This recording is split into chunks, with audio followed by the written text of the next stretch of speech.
يلا بينا. ايه الاخبار يا جو؟ عامل ايه؟ عامل ايه؟ كله تمام؟ كله تمام. طيب انا هعرف سريعا مين جون مجدي، وبعد كده هدي لك مساحتك تقول لي حاجات اللي احنا ما نعرفهاش عن جون مجدي. تمام؟ تمام. مبدئيا كده جون مجدي اول محترف طبيعي في اتحاد WNBF في مصر. بدات في 2020 في بطوله احمد علي، خدت مركز سادس، وبعدين توب 10 في اولمبيا 2021 ناتشورال برضو كل ده، وبعد كده مركز اول في WNBF 2022 اماتور، ولعبت برو ماتش في نفس اليوم، ماتش احترافي، وطلعت مركز ثالث. بالظبط. وحاجه اضافه كده مالهاش لازمه على الجنب بالنسبه لك، مالهاش لازمه، مركز رابع بادي بيلدينج صغيرة كده. صغيره كده، مش ما دام مش توب 3.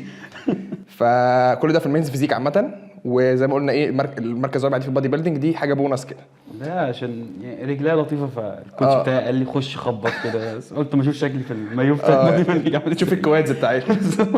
طيب عايزين بقى نعرف مين جون مجدي اللي احنا ما نعرفوش غير الحاجات دي. بص، انا مبدئيا كده كنت في كليه هندسه. مبدئيا كده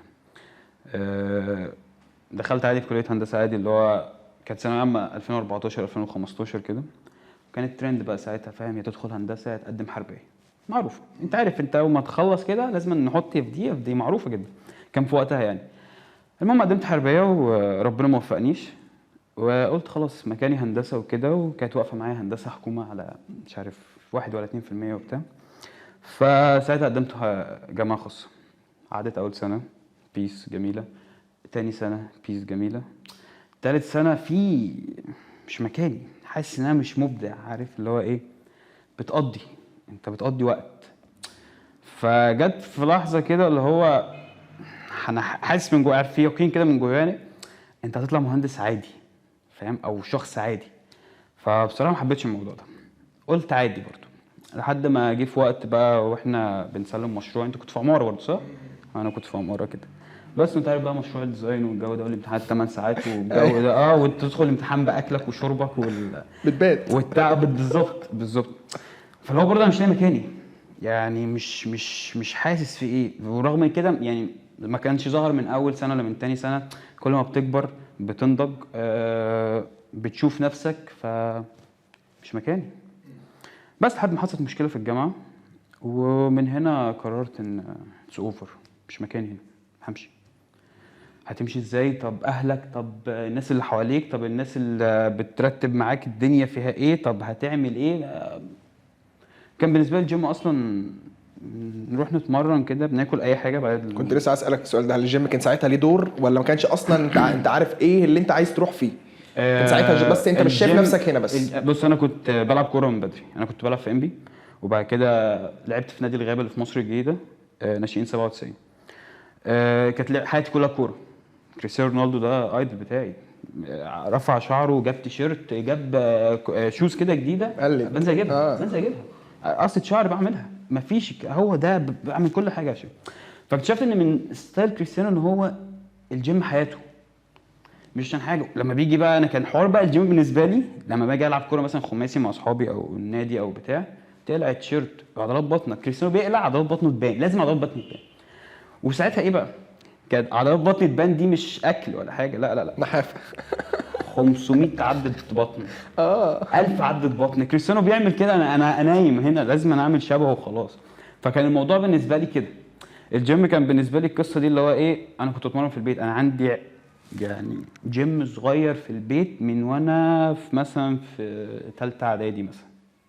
والعقله اللي محسنه ظهري يعني، كان الكوتش بيقول لي جون انت تتمرن الصبح، بالليل هنعمل مثلا بتاع 10 مجاميع تو فيلير على العقله بتاعتك. العقله دي لسه موجوده في البيت لحد دلوقتي من ساعتها. فهي كانت حياتي كده.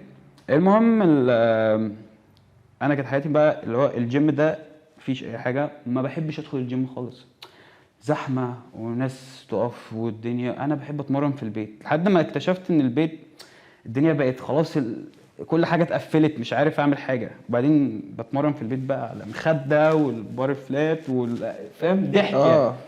بس هو الحياه كانت معتمده اصلا في الوقت ده ان انا بتمرن ضغط كتير، بس تمرين سويدي بالظبط يعني. فهو كان في شكل بس مش كبير يعني، وكان في شكل عادي جدا، فاهم، عضلات بطن بتقلع عشان لما تقلع التيشيرت تظهر. هو ده التارجت بتاعي.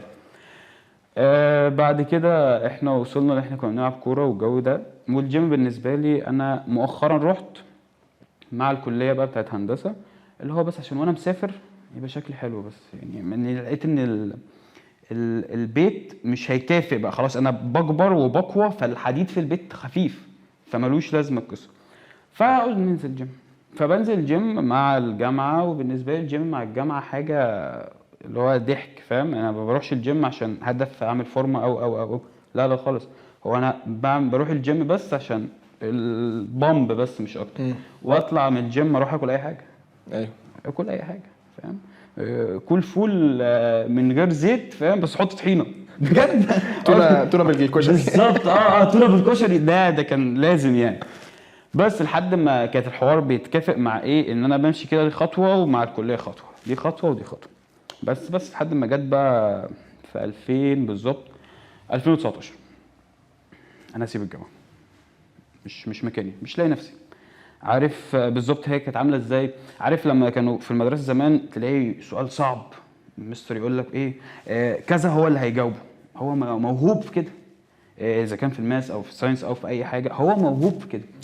فمش مكاني يعني. انا عمال حاسس انا بقضي وقت في الجامعه وانا مش فاهم حاجه، والناس مش بتفهم حاجه، وهم مش عايزين. واللي بعد كده اكتشفت ان الجامعه بيزنس يعني، فاهم؟ هم عايز يسقطك عشان تاخد، عشان مش عارف ايه، فلوس يعني.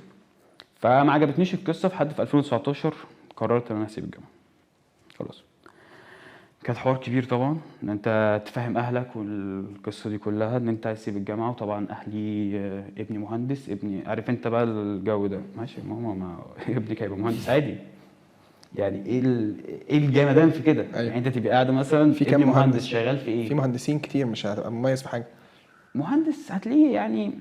بص هو طبعا في كل مجال فيه الناس المتخصصه بتاعته، فاهم؟ بس في ناس كتير هتلاقي اللي هو عادي. ايوه قصدي انت لو مش حابه قوي انك تروح في ليفلز هتبقى زي اي حد. انا اللي بتكلم فيه المكان، انت طول ما انت مش حابه مش هتعرف تبدع فيه.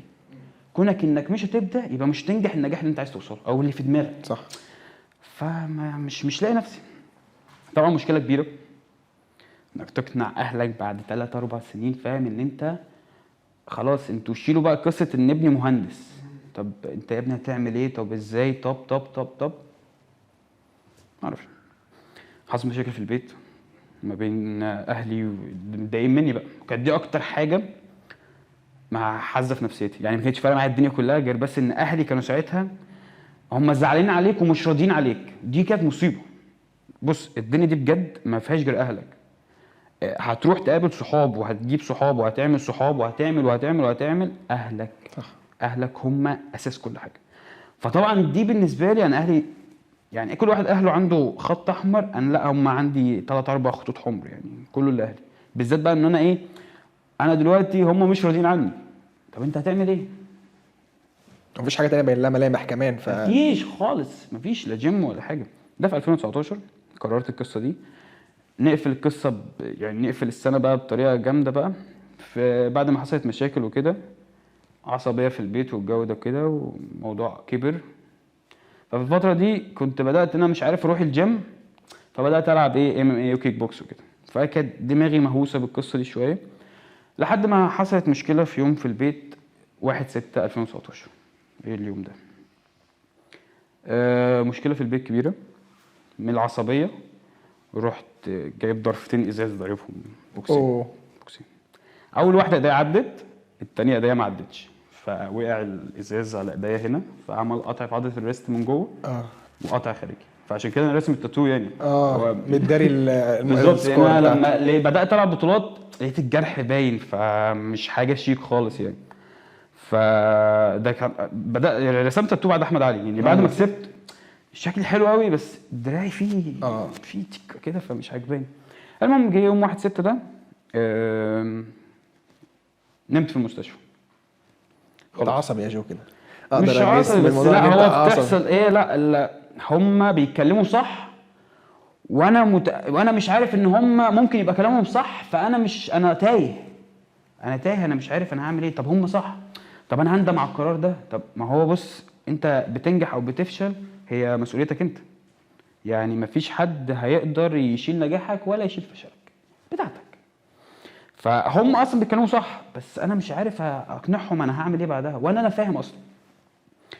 فاليوم ده نمت في المستشفى، من ان انا قاعد عادي وسط اهلي والكلام ده كله، لان احنا بنجري والدم طاير والدنيا أوه. موضوع يعني انا شفت دراعي من جوه، أوه. يعني شفته.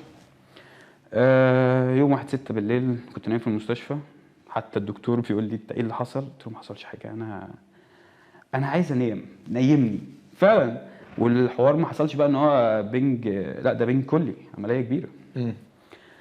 عملنا العمليه، صحيت تاني يوم، الدكتور بيهزر معايا وكده، فخلصنا والدنيا تمام الحمد لله وبتاع. فبساله ايه اللي حصل؟ انا ايه اللي حصل؟ هو كله بقى كل ما اروح اي مستشفى بسمع بقى بشوشه بقى هيتعجز، ده الازاز اكيد قطع او طار جوه او بتاع، فانت ايديها تتعجز. اسمع بقى الكلام بيتقال مثلا لوالدي او لخالي او لاخويا الشباب اللي كانوا معايا، هيتعجز. وانا كل اللي عليا انا عمال احرك دراعي واقول لهم انا فينيش حاجه. هو ده. طيب نمنا وصحينا والدكتور بقى، فانا بقى ايه اللي حصل؟ قال لي نفس اللفظ كده، قال لي احمد ربنا، انت لو انسان نحيف ومش مهتم بالعضلات الصغيره دي كان دراعك اتعجز. اوه. جت في الماسلز الخارجيه، انا الماسلز بتاع اللحم المرنه اللي هي بتكبر من الاخر، ما جاتش في في الاوتار في هي ما هي هو قال لي بالظبط كده، العضله شالت كل حاجه. فاحمد ربنا انت مش انسان نحيف اوكي ماشي. حسيتها اللي هو علامه كده، علامه لحاجه، بس انا برضو مش فاهمها. المهم عدى ده الكلام ده من 1/6، قعدت مثلا في الجبيره والكلام ده كله، والتغيير على الجرح وفك الغرز والكلام ده كله لحد شهر 9. من شهر 9 بقى قلت انا لازم اهتم بالجيم. فصاحبي قال لي طب جون احنا ممكن نجيب واي بروتين. قلت له تمام اوكي نجيب. كنا ساعتها جبنا الجولد ستاندرد، الشكاره الكبيره دي من السعوديه ب 2800 جنيه. تمام. انا فاكر دفعت انا نصها وهو نصها، وبقينا بنقسمها سكوب، كل واحد ليه سكوب، فاهم؟ فساعتها دفعت 1400 جنيه. فانا مفيش المنتاليتي اللي هو بتاعت ادفع 1400 جنيه في كيس بودره وبودره. انا 1400 دي اسافر، اخرج، اشتري حاجه، اكل، مش عارف ايه، مفيش خالص. انا لازم اجيب الفلوس دي. طب هتعمل، معرفش، هو لازم اجيب الفلوس دي. المهم بدات اتمرن، ومن شهر 9 لشهر 11 عملت فورمه مع نفسي عادي جدا، بدات اقرا شويه وكده، وكنت يعني لسه مش عنديش اي خبره في اي حاجه، يعني مشيت زيرو كارب شهر ونص. اوه وانت نحيف اصلا. وقفته لا كان جسمي بدا يملى دهون، يعبي يعني هو شوية. مثلا ايه 12% دهون كده، فاهم؟ فده بالنسبه لي وانا قد كده، فده بالنسبه لي أيوة. في شكل عضلات بطني بتاع كريستيانو الزهره، دي مصيبه عندي. أيوة. دي مصيبه، انت ازاي كده؟ لازم اتمرن. بقى اتمرن من شهر 9 لشهر 11، عملت فورمه صغيره كده حلوه. وبعد كده ايه، راح واحد صاحبي واحنا قاعدين مثلا في الجيم وكده، بيقول لي جون ده انا هدخل ماتش في المنصوره، كان اسمه بتاع صالح سليم، ده اسمه ايه مستر فيت ولا ايه؟ تقريبا، ماتش كان في المنصوره. قلت له كده بنفس اللفظ، كنا في الحمام، او اسمها ايه، تايتانيوم كلاسيك، كان في 2. مش عارف هي كانت في المنصوره يعني. اوكي. فصاحبي ده اسمه زياد توفيق، فاكيد انت عارف زياد. زياد توفيق. فصاحبي ساعتها كنا في حمام الجيم عندنا، فبيقول لي، انا قلت له كده بنفس اللفظ، قلت له يا زوزة البطولات دي مش بتاعتنا، احنا لسه بدري قوي علينا. قال لي طب انا هندخل نجرب. قلت له طب ادخل انت، انا بصراحه حاسس ان انا مش مكاني، يعني مش هعمل حاجه، مش لسه بدري يعني. وعمري ما هنسى الجمله اللي انا قلتها له دي. المهم هو دخل وكسب، يعني مش عارف عمل مركز حلو وربنا كرمه وبتاع كده. فاللي هو طب يلا تعال نجرب، طيب نشوف ايه اللي هيحصل. بدات مع كوتش واتمرنت وكده، وبقيت ماشي على الكلام معاه وكده، لحد ما قال لي في ماتش هنلعبه بتاع احمد علي. ماشي، ايه يعني ايه ماتش احمد علي ده؟ المهم دخلت على اليوتيوب، قعدت اسيرش بقى واعرف الماتش شكله ازاي والناس اللي كسبت، وهي قصه كبيره يعني، انت اكيد عارف احمد علي. قعدت اتفرج بقى على القصه بتاع اليوتيوب وبتاع كده، فذاكرت كل حاجه، اللي هو بذاكر بشوف بيعرضوا ازاي، ما بعرفش اعرض، مش فاهم. أيوة. اصلا مش فاهم اصلا الكلام. هندسه فاهم؟ نفعتك. حته الدح بقى لا، اللي هو تحب تدعبس ولا حاجه. حته السيلف ستايل بتاعتك اصلا يعني. سيبك من هندسه انت عارف انت في عماره انت بتقعد تشتغل مع نفسك ريسيرشات بالظبط. ريسيرشات. فانت قعدت اذاكر اللي هو وانا في الشغل وانا في اي حاجه فاتح اليوتيوب عمال اتفرج على الماتشات بيعرضوا ازاي بيعملوا ايه مين مستر اولمبي ساعتها. وقعدت كان ساعتها جيرمي ساعتها كان مستر اولمبي في 2018 وانا قعدت اتفرج عليه بقى اللي هو بيعرض ازاي وبتاع. اوكي تمام ماشي. جه الماتش مش عارف اصلا اللي بيحصل لو انتوا احنا بنعمل ايه. وامي معايا بس ماما احنا هنعمل اكل كذا كذا كذا كذا. ماشي يا بابا. هي ما فيش اي رياكشن. انت عايز تاكل مش عايز تاكل فراخ هعمل لك فراخ. ما فيش زيت هحط لك نقطه صغيره. معلش يا ماما مش عايزين النقطه الصغيره بس. وانا بالنسبه لي عمال اتمرن عمال اشوف حاجات ايه ده ايه اللي بيحصل. انا مش فاهم بقى ايه اللي بيحصل. وعمال اكل والدنيا تمام وباكل والتمرين وباكل وتمرين وباكل وتمرين. خلاص انا بالظبط من وقت الحادثه اللي هو يعني 1/9 ده اللي بدات اجهز فيه مع نفسي لحد يومنا هذا انا تقريبا ما قعدتش اسبوعين 3 على بعض ما بتمرنش او ما باكلش يعني. من ساعتها خلاص خلاص يعني هو ده اكل العادي. ده اكل العادي اللي هو احنا هنشيت خلاص وقت الشيت هنبقى نشيت. هو ده العادي بتاعي. تمام. دخلنا احمد علي. اول يوم عدى كان معايا ساعتها اندرو مجدي. ايوه طبعا. اول يوم عدى تاهلت لتاني يوم. ايه اللي بيحصل؟ بص بقى من قله الخبره روحت استحميت. التاني وقع. مفيش بيدوك سكند كوت تاني يوم بيرش ولا هو لا؟ المفروض هو اصلا عاملين ان هو هتعمل كوت فري للي متاهل اصلا. وانا كنت دافع فلوس الكود بتاعتي العاديه. ايوه تمام. وانا استحميت فانا قلت كده ايه انا يوم فرهضه وعرقت وبتاع فعايز استحمى. الموضوع بسيط قوي. طلع ان هو حاجه غلط جدا. حاجه غلط جدا. جسمك كمان الميه تاني لما تحط اللون اعتقد تفرق لما تحط اللون تاني مره تاني يوم وانت منزل اللاير اصلا الاولانيه كلها. انت تاني يوم ده بالتاني تبقى خطير اكتر وبتنشف اكتر وبتاكل وبتاع. فهو انت اصلا بتبقى انسان تاني. أيوة. مع التاني. فانا رحت استحميت اصلا. المهم دخلنا التوب 15 بقى خلاص بيتأهلوا وهياخدوا منهم التوب 6. دخلت كان ساعتها اندرو بقى اللي معايا. رحت الصبح انا واخويا جبناه ورحنا الماتش واتخانقنا قبل ما ندخل الماتش. مش راضيين يرشوني. استحميت. قلت له انا متأهل وانا اصلا دافع الفلوس فرشني. الموضوع بسيط. لا ما ينفعش لا ينفع لا ما ينفعش لا ينفع. بينادوا على الرقم. نصي ما ترشتش. فلقيت شاب بيرشني وبيرش بقى فاهم بروقان. لقيت واحد قاعد. انا فاكر ان هم كانوا فعلا قاعدين فاضيين ما بيعملوش حاجه. قلت له يا معلم ممكن ترشني من قدام وصاحبك بيرش من ورا عشان هم بينادوا عليا يعني. خلاص انا بدات بقى اتوتر بقى. واندرو ساعتها كان هيتخانق معايا. غشيم. وبعدين ما بيستقبلوا وبعدين انت ستريسد اصلا مش هينفع تبقى ستريس. وانا قاعد بقى انا مش فاهم ايه اللي بيحصل. توب 15 انا قلت انا جاي زياره وهمشي يعني يعني مش عارف. المهم دخلت توب 15 عرضنا مرتين. وبعد كده لقيت بينادوا على الارقام فراحوا نادوا على رقمي. فانا كان ساعتها امير الشافعي هو اللي بينادي على الارقام. فنادى على رقمي فواخد بعضي وماشي. بيقول لي خد يا حبيبي انت رقم كام؟ فبقول له 121. قال لي وانا مش ناديت على رقمك؟ بقول له مش دول اللي ماشيين؟ قال لي يا بابا انت متاهل. لا والله حقيقي بالظبط بقى. انت بتتكلم بجد؟ قال لي يا طب ينفع اروح الحمام؟ قال لي حمام ايه؟ قلت له معلش ثانيه واحده لازم اعمل حمام. بطني مليانه لازم اعمل حمام. اوكي انا مش عايز اطلع اعمل حمام. انا عايز اطلع اقول لاندرو احنا ايه اللي بيحصل. طلعت بقى لاندرو فانا قافل وشي. بيقول لي ايه اللي جابك؟ فبقول له قال لي ايه ما خسرت؟ قلت له لا ده انا اتاهلت. كلني قلم من الفرحه. عمري ما هنساه القلم ده يعني مهما هوصل فاهم عمري ما هنساه لحد دلوقتي. قال لي يا ابن اللعيبه لانه عليه شويه حاجات. يا ريتني قلت لك. دخلت من التوب 15 التوب 6 خدت مركز سادس. ايوه دي كانت اول بدايتك في البطولات. دي كانت اول حاجه اللي هو انا كسبت بقى. بعد كده كان في ماتش بعدها كان بتاع ديولكس لاب بعدها بشهر. كنت هلعبه وخلاص مقرر بقى انا هطلع العبه تاني والموضوع خلص. بعدها باسبوع جت الكورونا. الدنيا قفلت.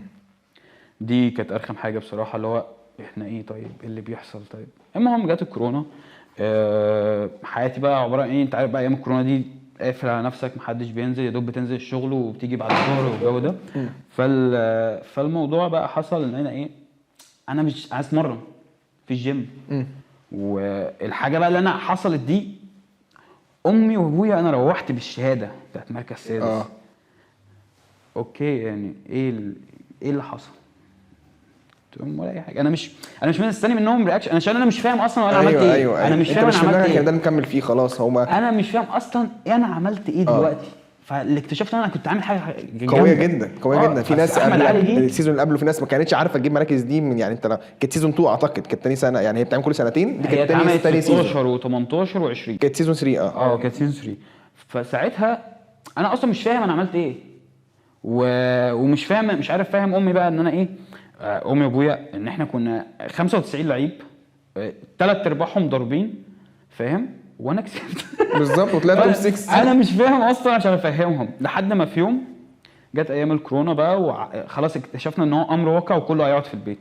عدى اول اسبوع زهقت، محاظر في الشوارع، ما ينفعش تنزل. طب انا عايز اتمرن.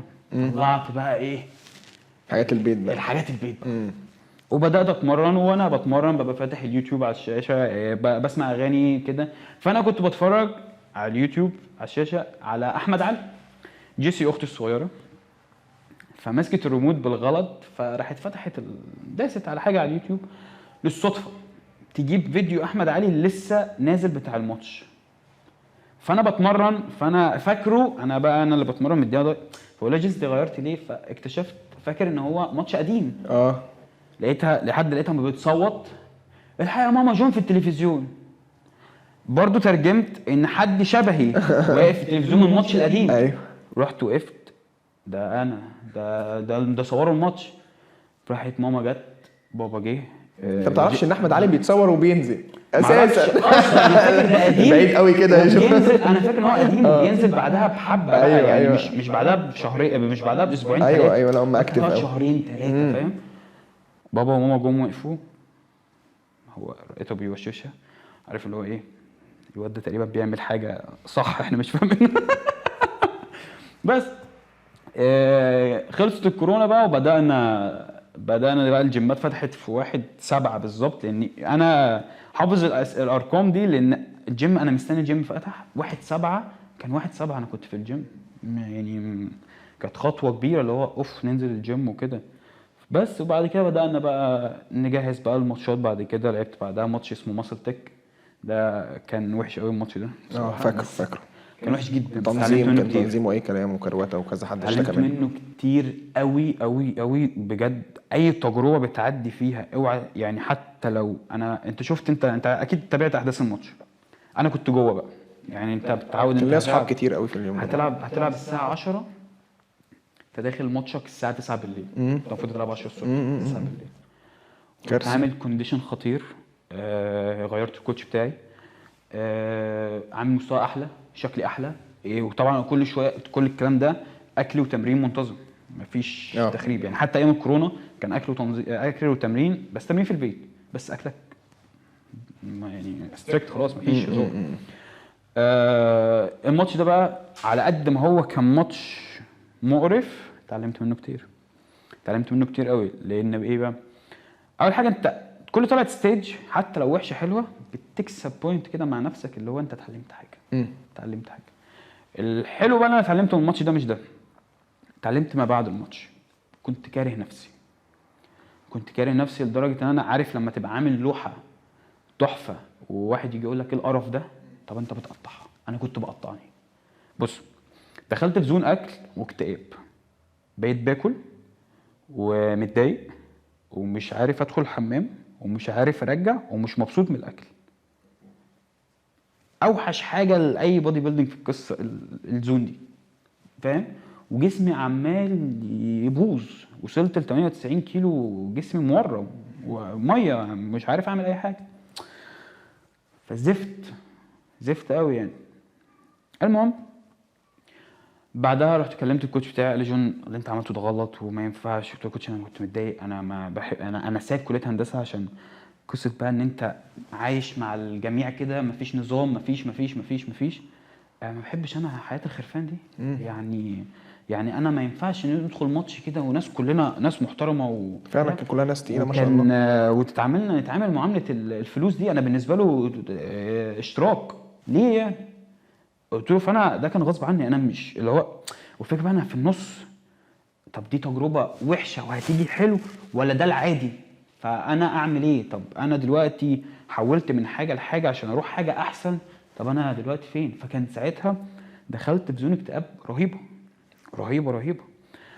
بدات افوق. الكوتش بتاعي كان معايا طبعا، الكوتش بتاعي محمد خالد نطه. ده من ساعه من بعد من دي كانت ساعتها برضو.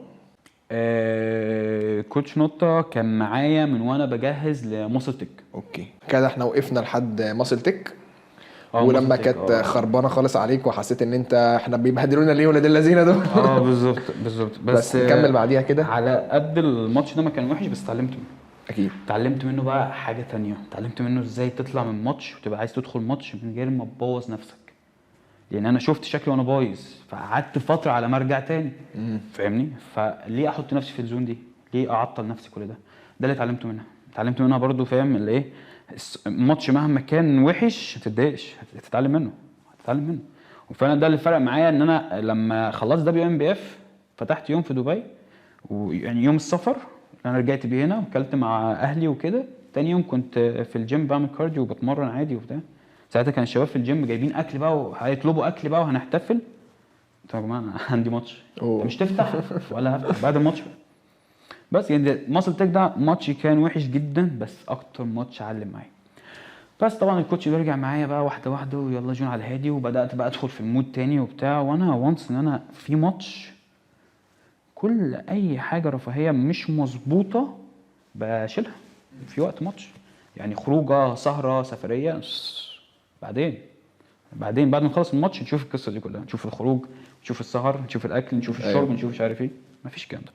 بعد كده بدانا ندخل واحده واحده واحده واحده لحد ما ايه، جه خبر اولمبيا ايجيبت. الكوتش بتاعي جون هنلعب اولمبيا، قلت له ان شاء الله. هتلعبوا طبيعي؟ فبيقول لي طيب اوكي ماشي. ما عمره ما غصبني على حاجه، انت حابب تعمل ايه وانا معاك. انت معاك البوتنشال اللي هو انت لو عايز تضرب انا هضرب، هنضرب مع بعض. لكن هو اصلا الكوتش بتاعي مش بيخلي اي حد يضرب، دي مشكله. ايوه يعني ببعت له مثلا حد من صحابي، يعني شاب كبير بمرنه، هو عايز يضرب خلاص، هو يئس من حوار الطبيعي، ابعته الكوتش يقول لي ما جون مش ملهاش لازمه. ايوه يعني ملهاش لازمه، هيضر نفسه على الفاضي، هو يلعب ماتشات. قلت له لا، قال لي ملهاش لازمه، انت قول له كده، او انا هبعت لك فويس نوت ابعتها له وهكذا. فاحنا بقى في اولمبيا عايز نضرب، انت عايز تضرب هنضرب، ما عنديش مشكله. انت وقفت على الستيج مره واثنين وعندك كل المؤهلات اللي تخليك تضرب وتبقى وانا معاك، وان شاء الله نوصل لحاجه كويسه. قلت له كوتش طب بص، هو العقد بتاعها كذا سنه، فخلينا نجرب المره دي طبيعي. بدانا نجهز، دخلنا بقى في غشامه الاوف سيزون بقى. كان هنا بقى كان اتعلم ازاي ادخل في اوف سيزون صح، تعمل باركينج صح، تدخل في زون اكل مش بتاعتك، اللي هو انت بتاكل ومش قادر وكمان ساعتين هتاكل.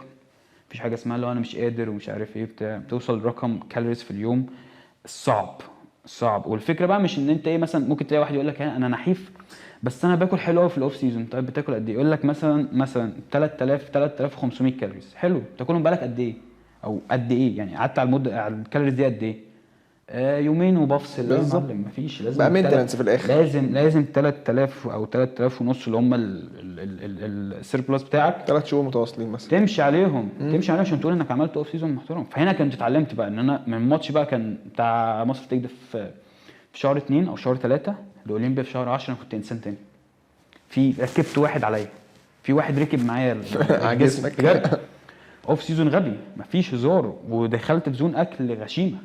لدرجه انا جت فتره اخر فتره بقى كنت ببقى في الشغل او كده، والدي او خالي معايا، جون كفايه انت مش قادر تاكل، ما ينفعش.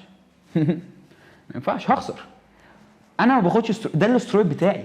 ايوه هو ده اللي هيكبرني، وده اللي هينشفني، وده اللي هيطلع لي عروقي، وده اللي هياخد الكيرفات بتاع جسمي. مش ده التست، يعني ده التست بتاعي هو الفراخ والرز والشوفان والكيكه هو الحاجات دي، فاهم؟ لكن انا مش هينفع اشيل وجبه، مفيش هينفع. لعبنا ايه اولمبيا. الماتش كان جامد قوي، احلى ماتش لعبته في حياتي. احلى تنظيم، احلى طبعاً، فرم مصريه بجد كانت جنبي. يعني الماتش ده كان فيه وحوش بجد شابوه المستر اسلام كورتان طبعا بجد. المجهود اللي كان جدا بيعمله يعني. جدا بجد. يعني انا نفسي الماتش ده يتعمل تاني، نفسي. المهم الماتش ده كان خطير وتنظيمه تحفه.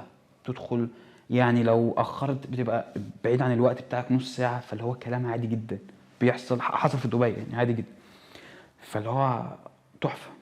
ربنا كرمنا توب 10، توب 10 في اولمبيا. وانت عارف اولمبيا دي كانت عامله ازاي. طبعا طبعا طبعا. وكان اللاين بتاعي فيه 60 او من 60 ل 70 لعيب. طولك كمان مليان. طولي وكان جنبي برضو يوسف حسن. يوسف حسن محترف اللي هو كسب. يوسف حسن بيلعب ماسل تك اللي خد ماسل لعب تك. معايا يوسف حسن لعب معايا احمد علي ما شاء الله عليه يعني اوفرول، وماسل تك ما شاء الله عليه برضو اوفرول واولمبي. احنا اتصاحبنا بقى قلت له جو احنا يعني هنلعب مع بعض، احنا ليه مش صحاب يعني. هو شاب عسليه جدا انا بحبه قوي. ف كنا بنتكلم بقى وكده، فهو اصلا كان فاكر انا بضرب، فاتصدم. انت بتلعب كل ده معايا وانت ما بتضربش؟ قلت له يا ابن الله اكبر عليك وبتاع، قعد يشجعني بتاع، بس انا بحبه جدا يعني. فالماتش ده كان جامد. نزلت من الماتش مش هفتح عشان اللي حصل في مصر تك. كنت عايز العب الدبليو ام بي اف بتاعت ايجيبت اللي انت لعبتها. تمام. الكوتش بتاعي قال لي يلا بينا ودي. تمام. المهم لعبنا. راح الماتش اتاجل بقى، التاجيله اللي هي كانت اسبوعين. انا يعني عرفتك يومها اصلا، فاكر لما عرفتك يوم احنا اتعرفنا على بعض يوم الميتنج ده، لما الراجل قال لك الفيزيك الطول بالوزن يوم ميزان. الوزن. يا معلم انا طالع عين اهلي عشان اكل واكبر، تقول لي ميزان ايه؟ ساعتها انا اتعرفت عليك ان ساعتها ايه، هو مش فاهم انا بقول ايه. انا فاهم. انا حاولت انا ما اعرفش مين اللي كان بيسال السؤال، بس حاولت افهمه أيوة. ان هي مش بتمشيش كده، عشان انا حسيت ان اللي بيسال السؤال ده واحد بيفهم منطقي. أيوة. هو مش فاهم حاجه. أيوة بالظبط. فانا حاولت افهمه السؤال ساعتها، وبعد كده شفت انت اللي سال وقلت لا، ما انت بيتكلم في ايه، هو كده مش فاهم حاجه خالص. بالظبط. اللي هو يا معلم ايه اللي احنا بنحكي فيه ده. المهم احنا خلاص انا نزلت، فتحنا يوم اكل وبتاع وانبسطنا وضحكنا والكلام ده، وبجهز الدبليو ام بي بتاعت ايجيبت. بجهز لها. راح اتاجلت. دي السنه بتاعت 2021. انا كده دخلت 3 بيك ويكس. انا على يدي. يعني لعبت بتاع البيك ويك بتاع ماسل تك ده اول واحد، اولمبيا تاني واحد، دبليو ام بي اف اللي ما اتلعبتش تالت واحد في سنه وانا طبيعي. فراح الكوتش بتاعي جون تاجيله كده كمان ما ينفعش. كفايه 3 بيك ويكس ليك كتير عليك. هتاجلها هتدخل بيك ويك رابع، جسمك هيتعب، ما لهاش لازمه. كان نفسي العبها يا كوتش، نصيبنا مش خير. تمام. انا الوحيد اللي في مصر تقريبا اللي انا ماتش اولمبيا اتلغى قبلها بيوم، كنت انا واعصابي ثابت، والدبليو ام بي اف قبلها بيوم واعصابي ثابت. تقريبا انا الوحيد في مصر اللي كنت ناوي ادخل الماتشين، فاهم. فانا كل شويه اكلم الكوتش قبلها بيوم اقول له الماتش اتلغى، يقول لي ادي النصيبه ايه ده مش عارف ايه ومفيش اي حاجه وكده. فلو ماتش يتلغي ازاي يعني. المهم خلاص انا فتحت برضو يومين بعد الدبليو ام بي اف كده، ورجعت بقى خلاص ماسك اكل. لايه بقى؟ ماسك اكل ان انا هلعب اولمبيا السنه بتاعت 2022 بسايكل هرمون. واخد القرار خلاص، انا هظبط اموري وهظبط فلوسي وهظبط. انا عايز ادخل الماتش ده تاني. كوني انا دخلت توب 10 وانا مش ضارب، يبقى انا لما اضرب ان شاء الله هبقى في مركز احسن. خلاص الكوتش بتاعي تمام. بدات اجهز مع نفسي تمام لحد في شهر 2 2022. بدات مع الكوتش بتاعي، يلا كوتش يلا عشان نظبط. قول لي عايزين نعمل تحاليل فين وهنبدا امتى وبتاع، وعايز ادخل بقى في المود ده. قال لي جون مفيش اولمبيا. مش هيعملوها اساسا. مش هيعملوها اصلا. انت بتتكلم بجد؟ قال لي والله مفيش اولمبيا. طب هنعمل ايه؟ قال لي مش عارف. طب هجهز لايه؟ مش عارف. قلت له طب بص احنا نجهز وعلى الله. الشهر في الثاني في الثالث ظهرت دبي برو. قال لي جون عايزك تطلع تلعبها. انا ما سافرتش قبل كده، ما سافرتش بره قبل كده، وهطلع العب ماتش، يعني هدخل في مود ماتش بره البلد وانا مسافر. وانا ببقى شايل هم لو انا اصلا مصر الجديده هروح الماتش في اكتوبر، حوار يعني، ده بالنسبه لي حوار. فانا هروح اقعد في دبي بقى عشان العب ماتش هناك. مش عارف، حسيت ان انا مش هعرف اعمل اي حاجه. تقيل. بعدها بشهر قال لي جون هنطلع نلعب الدبليو ام بي اف بتاعت دبي بتاعتك ان شاء الله بتاعتك. طب انا هطلع اسافر مع مين؟ قال لي معايا شباب هيسافروا، سافر معاهم، شباب صحابي واعرفهم وكده. تمام اوكي. وانا لا بتاع اخلص ورق ولا جوازات ولا بطاقه ولا اخلص ورق في الجيش ولا اثبات قيد ولا لا. وقلت يا رب لو فيها خير مشيها، يعني كملها، يعني هي لو فيها خير هتمشي. بقت بتسلك بطريقه غير طبيعيه، غير طبيعيه يعني. الحمد لله يعني ده من كرم ربنا، كل حاجه بتمشي. فجاه اكتشفت ان انا شفت صحابي اللي انا مسافرهم، ناس كويسه كلهم صحابي لحد دلوقتي، صحابي ولسه مقابلهم يعني. وماتش الطيران هوب بتاعك ايه ده، كنت في دبي. تمام، رحنا بقى ماتش دبي. ماتش في دبي تحفه، بس هو مش ماتش عادي. جهاز البوليجراف اللي هناك ده ما بيهزرش، ما بيهزرش. انا وانا داخل انا خايف منه، خايف منه. انا معتمده ان هو جهاز انبادي. جهاز الانبادي انت بتبقى عامل كل اللي عليك وتدخل تلاقي الجهاز مثلا عشان توترت شويه انت مبوظ الدنيا. بس دي ما فيهاش هناك بقى مبوظ الدنيا، انت هتمشي، انت مش تدخل الماتش. وعشان توصل للخطوه بتاعه البوليجراف دي بتدفعت لك مثلا فلوس الطيران والريجستريشن بتاعك والقعده هناك وي وي وي، يعني مثلا تدخل لك ما بين 20 ل 30 الف جنيه على جنب، فاهم؟ قال لك انت جايز، قال لك ان انت مثلا انت تروح زي ما جيت تمشي كل ده ارميه في الزباله. فانا خايف فلوسي وحاجتي وبتاع واعمل ايه يعني. دي الفلوس اصلا انا كنت شايلها اللي هو احنا ايه هنضرب بيها الاولمبيا. فاستغليناها في القصه دي لحد ما جه يوم البوليجراف. داخل لقيت لك شاب قاعد عمال يعيط. هو عربي بقى، ايه يا معلم ايه اللي حصل؟ قال لي انا بكدب باخد استرويد. طب انت بتاخد؟ قال لي بصراحه اه. قلت له انت بتهزر؟ انت بتروش يعني ولا ده افيه ولا ايه؟ ده بقى اللي يعني ده اللي دافع ومش فارق معايا بقى. ده هو تقريبا هو عربي، بس هو يعني سهل يروح ويجي دبي والدنيا لطيفه. أيوة. هو ممكن يبقى عايش هناك اصلا كتست يعني عادي. لحد ما دخل بقى الشباب وانا دخلت وبتاع. جهاز مرعب، انا كنت سامع صوت نبضات قلبي اللي هو بم بم بم بم بم بم. بجد حقيقي صعب. واللي خلاني بصراحه يشجعني ان انا اطلع الماتش ده اللي هو انا ما عنديش حل تاني يعني. انا ما فيش اولمبيا وانا لازم اعمل اي حاجه، لازم اعمل اي حاجه. ربنا كرم الحمد لله. رحنا الماتش لعبنا اول حاجه البودي بيلدينج. الكوتش بتاعي قال لي جودن هنلعب بودي بيلدينج برضه، رجليك مش وحشه وكده. قلت له تمام بقى. كنت بتعلم الاوضاع وانا مسافر وبتاع، واوضاع البودي بيلدينج انا بحب الكلاسيك فيزيك بصراحه. فانا بحب اعرض كلاسيك فيزيك، متعود عليها، بتعملها في الجيم مثلا. لطيفه جدا بتصور بيها. انا طول الاوف سيزون ما بعرضش فيزيك، انا بعرض فيزيك وانا ببدا كاتنج. انا عمري ما عملتش، تاخد بالك انا عندي البيج كلها مفيش عرض واحد فيزيك بالظبط. يعني انا ما بعرضش فيزيك غير يعني بعد الكاتنج او على الستيج بقى فاهم. وانا مش لعيب، مش لعيب سوشيال ميديا يعني. انا مش بحب اللي هو ايه اقعد اعمل كده عشان اتصور. انا ما بحبش اكسب صوره، انا بحب اكسب على المسرح يعني. دي نقطه انا بحبها. انا ما بحبش اللي هو ايه واحد يروح واقف عامل كده فاهم. يا معلم اي واحد بيتمرن عمل كده في الجيم جسمه هيبقى جامد. مظبوط. انت على الستيج ايه صح. لازم تبقى فول عامل عضلات ناشف مفرتك على الستيج. كل واحد انا ما بشوفش حد يعني ما بحكمش على حد غير على الستيج. على الستيج كل واحد، كل الكروت بتتشال، كله بقى يطلع ايه نعرف مين الجامد ومين اللي مش جامد، مين اللي ناقصه ومين اللي مش ناقصه. لكن الحوار مش صور خالص، انا ما بحبش اكسب صوره يعني. بدأنا البودي بيلدينج، جبنا مركز رابع. بعت للكوتش بتاعي قال لي 10 على 10. حاجه مش في دماغنا ومش في خطتنا وبتاع، وهي جت. جون هنا بقى كانت الجمله اللي فصلت الدنيا. قال لي جون انا عايزك تدخل باتيتيود ان انت كسبان. دي لا احمد علي ولا اولمبيا، انا عايزك تنبسط. شحني، بقيت داخل الماتش انا بنبسط. انا ان شاء الله محدش هيبقى تعب قدي، لان انا متاكد من القصه دي. الناس طبعا كلها تعبت وشقى والناس مسافره معايا والكلام ده كله، بس معلش بقى انا 100% انت مديها 100% وزياده. انا معلش انا تقريبا انتوا ممكن تكونوا اول مره تلعبوا على ستيج يعني. في شباب اول مره تلعب، في شباب تاني مره تلعب، في شباب اصلا ما بتلعبش غير بطولات طبيعيه. فانا يعني مش غرور والله، بس انا معدي المرحله دي يعني. لعبت مع ناس غشيمه، ده فاكتس، دي واقع. يعني انا لعبت مع ناس غشيمه، فانا عارف احنا بنعمل ايه فاهم. بس قلت برضو كل حاجه ليها نصيبها، وربنا لو شاف ده صح هيوديها لك يعني. انت بتاعتك لدرجه انا وانا قاعد كده انا طبعا عمال اصلي وادعي يا رب يا رب ما تروحنيش بس متضايق، لان انا فعلا لو كنتش كسبت كنت هبطل يعني. مش هبطل يعني خلاص، مش مكاني برضو، مش اكتر من كده تعمله بالظبط بالظبط مش مكاني بقى.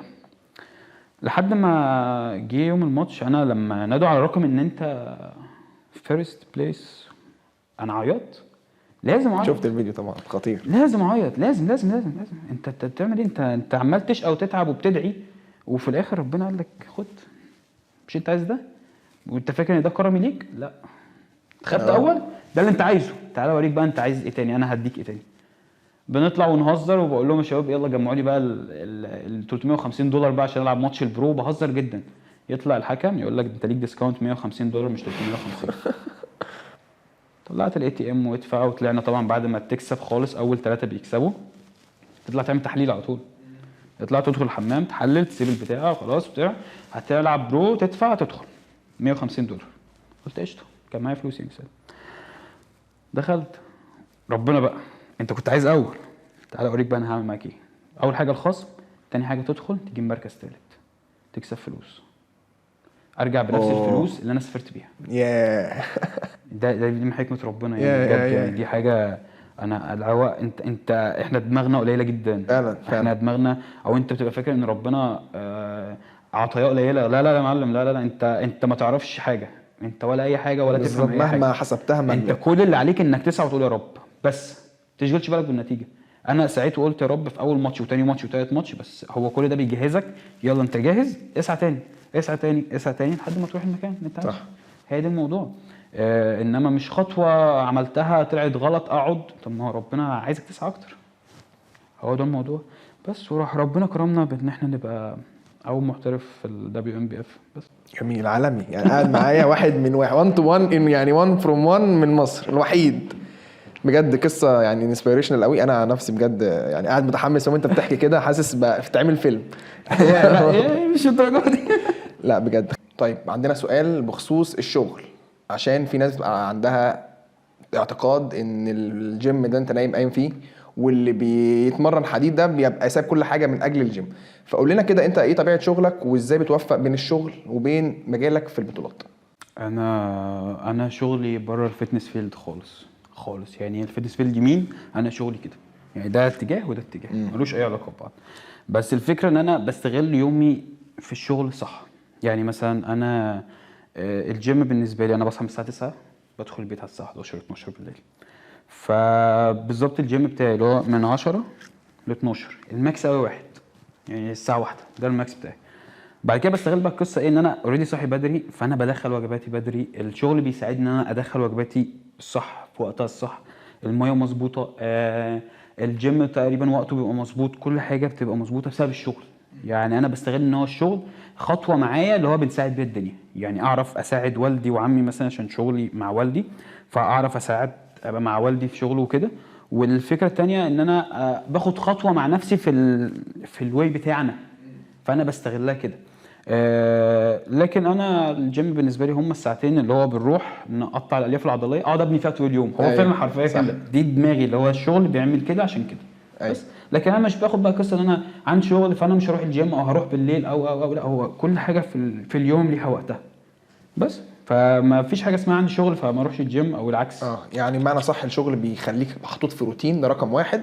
رقم واحد عشان تصرف، عشان اللعب رقم واحد ده اساسي. رقم اتنين ان الروتين اللي بيحطك فيه بيساعدك مش بيأخرك في موضوع ان انت تلتزم بالجيم والتغذيه والكلام ده. فكره ان هو بيساعدني، انا ما عنديش سبونسر. يعني انا السبونسر بتاعي ابويا وامي اخواتي اهلي.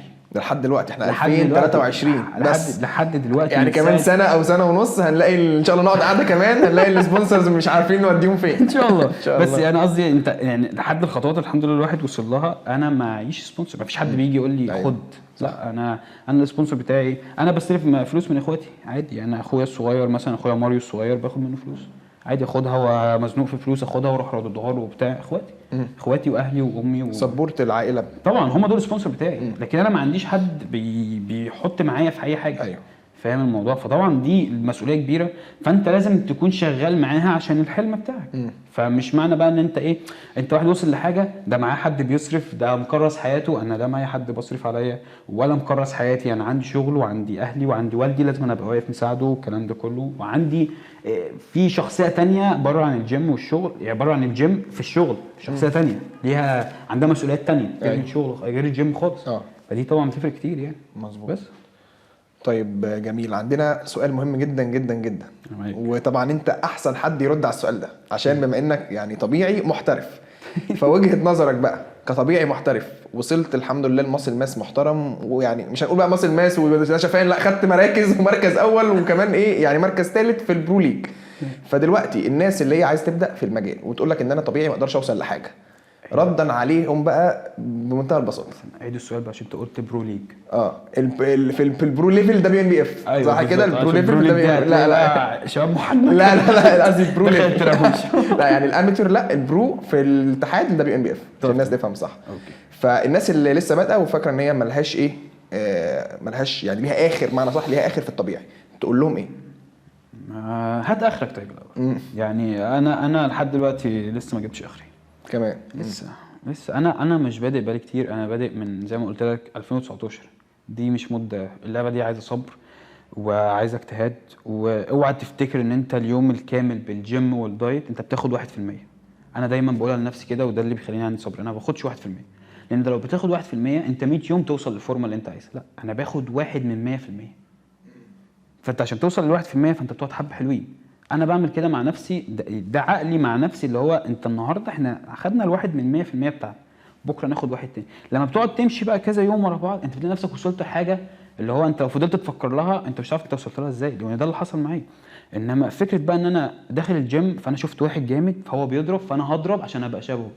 الاسترويد مش سحر، الاسترويد من غير التزام ملوش اي لازمه. بدليل انا بقول لك انا كان معايا ناس ضربه في اولمبيا واحمد علي وبتاع، مش بقلل منهم والله، بس هو يعني هو الالتزام برضو بيعمل بالظبط.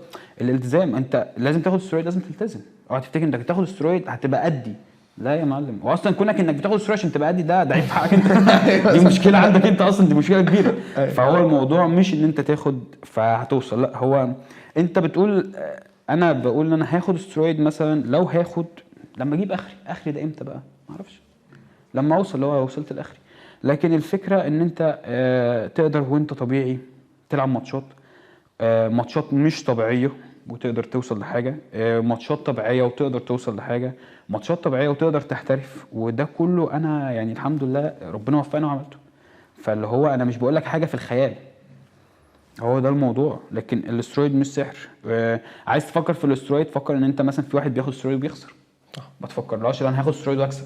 ما الناحيه الثانيه في كام واحد بياخد استرويد ويخسر بالظبط، هي دي الموضوع. فالموضوع مش حوار اللي هو استرويد هكسب، لا هو حوار التزام. فانا دايما لما بيجي حد يتكلم معايا جرب نفسك ان انت تدخل في زون اكل كتير غشيمه في الاوف سيزون بتاعك، وتدخل في زون اكل قليله جدا في الكاتنج بتاعك في الاون سيزون بتاعك، تمام. في زون تمرين غشيمه برضو ان انت بتبقى مثلا بتاكل كتير فلازم اوزانك والتكنيك والتيمبو والكلام ده كله، الكارديو بتاعك، وانت ما بتاكلش تبقى محافظ على الاوزان بتاعتك عشان ما تقعش عضلات. دي طبعا حاجه بتفرق كتير جدا. واحد يقول لك انا هبدا كاتنج اوقع اوزان، هتقع عضلات طبعا. انا عملت كده في ماتش في ماسل تيك وكنت خايف على نفسي، فلقيت نفسي رفعت جامد في اولمبيا كنت بكسر اوزان وانا بكت. فطبعا دي بتفرق، فرقت في الاخر في الفاينل. طبعا في الفاينل انت بتموت نفسك. خش في الاجواء دي كلها، جرب ان انت تقعد مثلا 5 اسابيع 6 اسابيع توصل لشهرين مثلا لو كارب، شوف انت هتعرف تعيش في القصه دي ولا لا. عرفت تعيش في الكلام ده كله وجيناتك مأهلاك وهتاخد الطريق ده معاك ان انت رايح ماشي، بس جرب الاول ماتش 2 3 شوف نفسك، ادرس الموضوع الاول. فالكلام ده مش هيجي من يوم وليله، ولا الكلام ده محتاج وقت، محتاج شغل، محتاج وبعد كده ده الاسترويد ده اخر خطوه. انما انا بشوف ناس دخلت الجيم تاخد استرويد، يا معلم في كتير قوي، في حاجات كتير قوي انت فوتها. انت فوتها. يعني انت لا بتعرف تاكل ولا بتعرف يعني ما تنفعش تاكل ولا بتعرف تتمرن ولا بتعرف تدوس على نفسك، ما بتعرفش تضحي عشان خاطر الحاجات. يعني انت في خروجه فانت بتخرج وسايب الجيم، او في خروجه فانت خرجت وكلت وما كلتش وجباتك، لا لا لا لا، انت لازم تبقى عارف ان انت داخل القصه دي هتضحي بحاجات كتير قوي، صح. هو ده الموضوع. تمام. عايزين بقى نصيحه، انت كنت بادئ رفيع زي ما كنت قايل لنا كده، انت مش كنت 6 باكس موجوده بس كان المشكله في ايه؟ في الحجم العضلي. فيعتبر انت بادئ من حته النحافه شويه يعني ده خدتها من النحافه مش من انت بتخس يعني. فايه اكتر نصيحه للناس اللي هي وزنها خفيف قوي وحجمها صغير وعايزه تزيد ماسلز طبيعي، اكتر حاجه يعني فرقت معاك وحاسس ان دي اللي هي تفرق مع اي حد لسه بادئ؟ اعتمد ان الاكل بتاعك هو الاسترويد. كل حل الكلام ده كله الاكل. لازم تاكل. مفيش حاجه اسمها انا مش جعان، لا. ما هو انت بص، اي حد يقول لك انا مش عارف اخس، فده مشكله كبيره، لان انك بتخس ده اسهل كتير كتير كتير من ان انت تكبر. طبعا. انك تعمل كلين بالك وتعمل عضلات جديده والكلام ده كله في صح. يعني اي حد يخس، اي حد بالنسبه لي سهل. كيلو الماسل بياخد شهر، كيلو الدهون بينزل في اسبوع، بالظبط. فتخيل 4 اضعاف الوقت. بالظبط، ايوه بالظبط. فانت لازم تدخل في زون اكل بصراحه غشيمه. لازم يبقى معاك حد. لو انت مثلا فاهم شويه تمام، حاول تذاكر اكتر وتفهم. مش معاك حد، ووفر على نفسك وقت وخليك مع كوتش. وفر على نفسك وقت طالما انت عايز توصل لحاجه. لكن انت ما وفكره ان انت بتاكل او الكلام ده، فانت قعدت مثلا يومين بتاكل وبطلت، لا، لازم تاكل. لازم تفضل تاكل. مفيش حاجه اسمها انا جعان هاكل، مش جعان مش هاكل. فاهم؟ والجيم جيم حرب. دي حقيقة. حرب. انت داخل تلعب، تقطع الياف، ما تتصابش، تكسر اوزان، كل حاجه لازم تتعمل محسوبه. يعني مفيش حاجه اسمها انا هدخل العب عده واحده ب50. يا معلم انت مرنت ايه بس؟ ايه عده واحده دي؟ فاهم؟ في فرق كبير ما بين واحد مثلا بودي بيلدر وفي واحد باور ليفتر. يعني في فرق كبير في القصه دي. فاحنا بندخل الجيم لازم كل حاجه تعمل مظبوطه، عدتك مظبوطه، تيمبو مظبوط، اوزانك محترمه، كل حاجه لازم تبقى مظبوطه في الجيم. ما ينفعش تفوت حاجه من الكلام ده بس. جميل. طيب ادينا كده هنت سريع عن خطتك المستقبليه في البطولات، ايه النكست وامتى؟ حاجه حصري كده، حصري معانا. ان شاء الله ربنا يوفق والعب البرو شو بتاع الدبليو ام بي اف ان شاء الله. برو شو ميعاده متحدد في رينج معين ولا لسه؟ تقريبا هيبقى لسه في شهر 8. في بلد معينه بتعمل فيها؟ دبي. هو بيتعمل دبي. في كل البلاد يعني. أوكي. هو بيتعمل في كل البلاد، بس هي بتبقى تقريبا اسهل حاجه كل لينا. بلد فيها ماتش بيبقى اماتير وبرو، صح؟ هو ده. فربنا يكرم فيه بجد. يعني انا جميل. هنبسط يعني. ادعوا يعني اول بقى، يعني اول برو بقى ان يا شاء رب، الله. يا رب. باذن الله. خلينا بقى ندخل في حته كده، سؤال مختلف شويه. قول لنا كده حاجه، جمله انت ماشي بيها في حياتك وحاسس ان الجمله دي هي بتوجهك دايما لو حاسس ان انت فترات مضغوط، فترات مش قادر تكمل. ايه الجمله اللي انت حاسس ان هي دي ماشي بيها في حياتك عامه؟ محدش بيهتم بقصتك غير لما بتنجح، فانجح. محدش مهتم باي تفاصيل حياتك. فيك متضايق، صاحبتك سابتك، سبت صاحبتك، العربيه اتخبطت، محدش مهتم باي حاجه. محدش بيهتم بيك غير لما بتنجح. يعني محدش بيهتم بحياتك غير لما بتنجح، فانجح. الكود دي انا كاتبها على الانستجرام من وانا بلعب كوره ساعتها. محدش هيشاور عليك او يقول اسمك غير لما تكون عملت حاجه. طول ما انت ما عملتش حاجه، ايه يعني؟ انت شبهي او انا شبهك. محدش مهتم انت تعبت قد ايه ولا بذلت قد ايه. محدش هيهتم باي حاجه من الكلام ده كله. محدش هيهتم. دي اكتر مقوله انا بحبها جدا في حياتي يعني. جميل جميل. طيب حاجه كمان، شخص انت تكون شايفه مثلا مثل اعلى او بتحب تاخد منه صفات معينه، منتور او حد انت ايه لايف جولز، اللي هو حد ايه بتجيت انسبايرد منه. سؤال حلو قوي. اللي خلاني اسافر الماتش بتاع الدبليو ام بي اف كان في شهر 9 10/9. الشخص بقى اللي خلاني اوصل للمرحله دي ابراهيم حمدي صاحبي. ابراهيم حمدي صاحبي ده من واحنا في كيجي، وفي 2017 اكتشفنا واحنا بنلعب كوره ان هو عنده كانسر عظم. ده توفى قريب، انا فاكر الموضوع ده. ده الشخص اللي توفى يوم 1/7. وسبحان الله في الفتره دي انا عندي مشكله ان انا اول ما ابدا كاتنج، انا شخص بيحب الاكل، فانا استغلت قصه انا بحب الاكل في الاكل الصح. فكونك انك بتمنع عني الاكل، انت عارف فتره الكاتنج بتبقى صعبه قد ايه. تكريف وتبقى مش قادر. صعبه. انا برضو قوي في القصه دي، بس برضو مهما بتيجي كنت وقت برضو. بتيجي وقت تبقى. لحد ما جه يوم 1/7 ولقيت ان صاحبي توفى بعد صراع 5 سنين مع المرض. فطبعا ده حد تقيل عندي قوي. هو اكتر حد الهمني اللي هو لازم نطلع نلعب الماتش.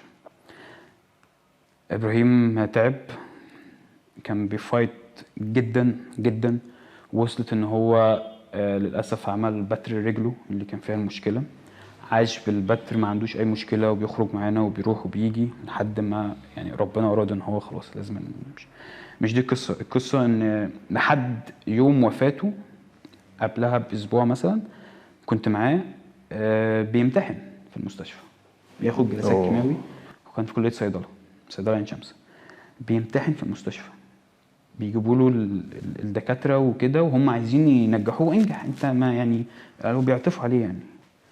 ما كانش بيخلي حد يغششه سؤال، كان بيقعد يذاكر وهو بياخد جلسات الكيماوي، قاعد في المستشفى رجليه مقطوعه بيذاكر. حلم حياته ان هو يخلص جامعه قبل ما يحصل له اي حاجه. انت متخيل؟ انت متخيل انت حياتك فيها ايه وانت بتفكر في ايه؟ فاللي هو انت يا معلم انت في الدنيا ايه اللي يعطلك عن حاجه؟ بالظبط. انت راجل سليم، ربنا كرمك بصحه، عندك مشاكل، حلو، شوف ده عنده مشاكل قد ايه وعمل ايه. وفعلا كان يوم الحد اللي هو قبل وفاته، هو توفى يوم الجمعه 1/7. يوم الحد اللي قبله رحت له، قال لي جون انا مبسوط جدا، انا خلصت، انا مش فارقه معايا اي حاجه تحصل يا هيما، ان شاء الله مش هيحصل حاجه خلاص، والدكاتره قالوا ان انت تمام ومش تمام. هو ما كانش تمام، يعني عدى من الجامعه، نجح. يعني حقق هدفه في الاخر. نجح. شوف ربنا يعني. طلعت بعد وفاته بيومين. انت متخيل انت وصلت لحلمك وانت مش بقى خدت خطوه لورا، انت بتموت، ما فيهاش هزار. فده اكتر حد الهمني، اللي هو بعد وفاته كلمت الكوتش بتاعي، قلت له الكوتش انا مش هقدر اكل. قال حبيبي هو البقاء لله وكده، وبص انت عامه كان ساعتها التارجت بتاعنا احنا نوصل لميزان معين، كان تقريبا 94 او 95 كيلو في الكلين بالك. انا كنت واصل 96 ونص ولمست في 97، فانا اصلا عامل فوق اللي عليا يعني، فاهم. والكوتش قال لي جون فيها اسبوع كمان لو قادر، قلت له انا معاك. حصل الموقف ده، فانت عارف قصه ان انت بتاكل اكل كتير دي محتاجه نفسيه هاديه شويه. انت مقفول ما بتاكلش اصلا، كنت عليهم كله ما تاكلش. سبحان الله، هو اللي يشجعني ان انا يبقى الكاتنج ده عدى عليا ولا فارق معايا، لان انا نفسيتي مقفوله، انا مش طايق نفسي، ومليون حاجه عماله تقول لي استسلم، فكك خلاص انت مش قادر. وحاجه واحده قالت لي طب طلع اسمه معاك وانت بتطلع تكسب. هنا اول صوره نزلتها وانا متصور بالميداليات كاتب فور ابراهيم حمدي. في نفس اليوم ده اهله اتكرموا من الجامعه عشان هو نجح. فانت عايز ايه اكتر من كده؟ ان هو واحد يلهمك او لا لا لا مفيش. ده البطل، ده البطل حقيقي. هو توفى بس هو معايا، هو عايش معايا، هو دايما جنبي ودايما يعني بفكر فيه. هو اللي عداني من البوليجراف، جهاز البوليجراف انا دخلت قريت عنه. انت مش عايزك تتوتر، هو الموضوع ما تتوترش، هي الفكره ان انت لازم تبقى ثابت لدرجه. فانا عشان اثبت افتكرت كل مواقف كان بيحصل يوم وفاته، فانا مش حاسس باي حاجه، انا مش حاسس بيهم، انا قلبي بيدق جامد من خايف بس من اللي يحصل. بس انا قاعد على الكرسي اسد، لان انا مش معاهم اصلا. انا عمال اشيل صاحبي واحطه واشيله واودي وابوسه. انت زون اوت بدماغك، انت دماغك بره القعده اصلا. انا مش قاعد معاهم. هو يعني بعد ربنا ان انا قعدت فكرت فيه وكده، هو اللي عداني، هو اللي عدى معايا فتره الكاتنج انها بتبقى صعبه عليا. انا ما كنتش قادر اكل شويه الرز اللي بيبقوا خفاف، مش قادر اكلهم، نفسيتي مخنوقه يعني. صاحبي سابني. مفيش اكتر من كده حاجه يعني تخليك مش عارف تشتغل خالص يعني، مفيش حاجه اكتر من كده. فهو كان اكتر حد بصراحه، هو ايدل عندي بالنسبه لي يعني، بيفايت. هو على طول هو فايتر، توفى ونجح، فاهم يعني. انت مش بتقول يعني مش بتقول نجحت بعد حاجه صعبه حصلت لك، لا انت نجحت وانت مش موجود يعني، انت عملت اللي عليك لدرجه انت مش موجود. فهو بالنسبه لي اكتر حد مؤثر في حياتي، ولحد دلوقتي بدعي له وربنا يرحمه كريمه بصراحه. ربنا يرحمه. هو كان اخ وكان دايما بيشجعني وكان نفسي يبقى معايا، لان هو كان من اول ما بدات في القصه هو قال لي جون ربنا يكرمك في الموضوع ده ان شاء الله وبتاع، وهو كان معايا ستيب باي ستيب، هو بادئ معايا من بدري قوي. تمام. عايز اقول لك، انا كنت عايز اقول لك يعني نقول نصيحه للشباب، بس اعتقد مفيش حاجه تتقال نصيحه او تحفز الشباب اكتر من القصه اللي انت لسه قايلها دي طبعا. يعني بجد يعني القصه دي لو سمعوها بس وركزوا فيها وعرفوا قد ايه ان اي حاجه انت شايفها كبيره ومشكله في حياتك عويصه قوي مخليك يعني واقف مكانك، ما تجيش حاجه فعلا جنب ناس بتقدر تحقق حاجات في لحظات اوحش منك بكتير. طبعا انت كونك ان انت بتقضي يومك عادي، بتروح الجيم، بتاكل، شايف اهلك كلهم معاك مبسوطين، دي نعمه كبيره. كونك انك بتنزل بتقضي يومك الروتيني العادي، صح، دي نعمه كبيره جدا. فانت طول ان انت النعمه دي معاك، انت تقدر تعمل اي حاجه. يعني تقدر تعمل اي حاجه. فعلا في ناس تحسش بقيمه الحاجه اللي اتعوده عليها، اللي بتلاقيها كل يوم تصحى تلاقيها، بالظبط. تبدا مع الوقت تحس ان هي دي انت فاكرها انها عادي. مجبره تفضل معاك. لا يا معلم، فعلا. مفيش تروح حد في يوم. مجبر ان هو يفضل معاك يعني. مفيش حد مجبر. حتى في الزوم بتاعتنا دي انت مش مجبر اي حد يبقى معاك طول ما انت مش يعني. عايز افهمها لك ازاي بس أنا عشان دي تهد دي براحتك عادي، احنا معانا الاوبن يعني في الزون اللي هي بتاعت الدايت والكلام ده كله محدش مجبر يستحملك، بلا حد، محدش حاسس بيك اصلا. انت ممكن مهما شرحت انا تعبان وماشي في دايت وبتمرن، محدش مجبر باي حاجه. محدش مجبر في القصه دي ان هو يستحملك، لان اللي هيسيبك واللي مش هيستحملك حلو قوي، هو حقه. اوعى تفتكر ان انت مثلا انت عامل دايت فسي صاحبتك سابتك فهي كده وحشه. يا معلم هي حقها صح. محدش وانا مجبر، حقي محدش برضه مجبر يستحملك. لما انجح اشوف برضه اللي كان واقف معايا في الوقت ده. هي دي الموضوع باختصار. انما محدش مجبر باي حاجه، محدش مجبر عليك باي حاجه. هو ساعتها في الوقت ده بيبان الناس الصح اللي هو لازم يبقى معاك، لازم اللي هو يبقى كسبورتر ليك يعني، مش اي حد وخلاص، لان الموضوع مش سهل. لازم يبقى كل اللي حواليك ناس ايجابيه. انا دايرتي انا عندي صحاب كتير الحمد لله بتاع، بس الناس القريبه مني قليله. ليه؟ لانها هم دايما بيشجعوني. انا مش عايز اسمع من واحد كلمه ترجعني ورا، انا مش عايز ارجع ورا. انا يا اما اللي معايا على الدنيا ده حبيبي، لكن يقف ضدي والدنيا قدامي ليه يا معلم؟ عطلك. ما ينفعش تبقى معايا في حياتي، صعب. حتى كده هتلاقي كل اللي معايا ناس في ظهري. لازم اي حد، لازم كل اللي معايا يبقوا ايجابيين. ما ينفعش حد يبقى واقف معاك حد سلبي كل خطوه تاخدها هيرجعك 2 ورا، يعني تفضل في مكانك ويمكن تتاخر كمان، فده مش حاجه صح. عامة احنا مبسوطين قوي يا جون بالحلقه النهارده، وبجد يا رب تكون الناس استفادت. انا واثق 100% الناس هتستفاد بزياده يعني. اللي جيت انسبايرد من القصه بتاعتك ومن اخر حته دي كمان، بجد انا نفسي فعلا يعني زقتني زقه قدام، اللي هو فاهم خلاص مفيش اي حاجه تقدر تخلي اي حد يعني بجد مفيش اي حاجه توقفك عن اللي انت عايز توصل. طبعا. ومبسوطين قوي معاك من الحلقه، يا رب تكون انت انبسطت معانا جدا. انا انبسطت بيكم جدا، وانبسطت انا شفتك حبيبي يا جون. حبيبي.